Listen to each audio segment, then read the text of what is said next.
రెడ్డి గారు. Good evening everyone. ఈ టైంలో ఇంత పెద్ద హిట్ చేసిన ప్రేక్షకులందరికీ నా ధన్యవాదాలు.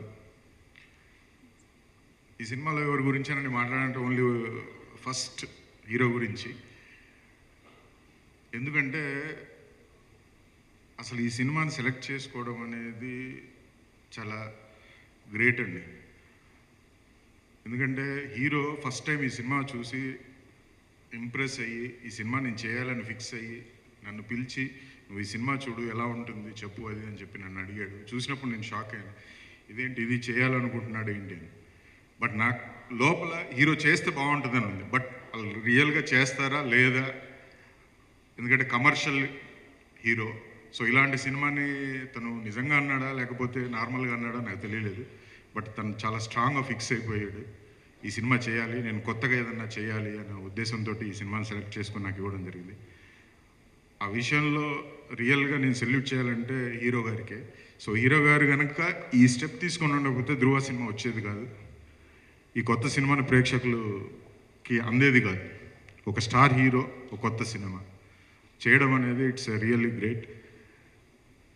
రెండవ థింగ్ ఏంటంటే ఈ సినిమా స్టార్ట్ చేస్తున్నప్పుడు హీరో గారు ఈ సినిమాని భయంకరంగా నమ్మారు. అలాగే ప్రొడ్యూసర్ అరవింద్ గారు అండ్ ప్రసాద్ గారు, వీళ్ళిద్దరూ చాలా నమ్మారు. తర్వాత నేను నమ్మాను.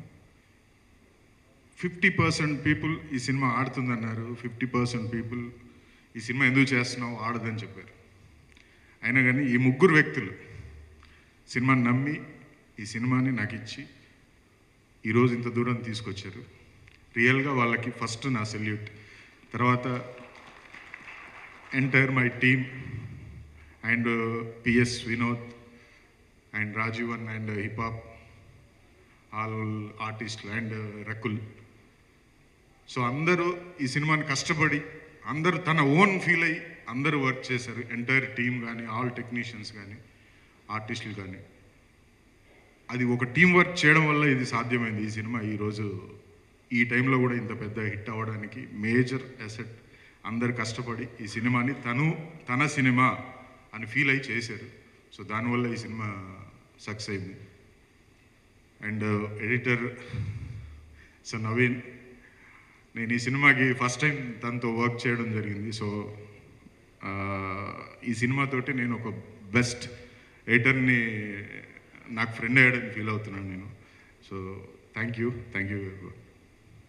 హీరో సినిమాలు ఇన్ని కోట్లు ఖర్చు పెట్టిన సినిమాలు ఎవరు రిలీజ్ చేయరు. కానీ ఈ సినిమా చిరంజీవి గారు సంక్రాంతికి వస్తున్నా అని ఆయన అనౌన్స్ చేశారు. మేము జరగలేము, వెనక డిమానిటైజేషన్ డబ్బులు లేవు, కానీ ముందుకు దూకాలి.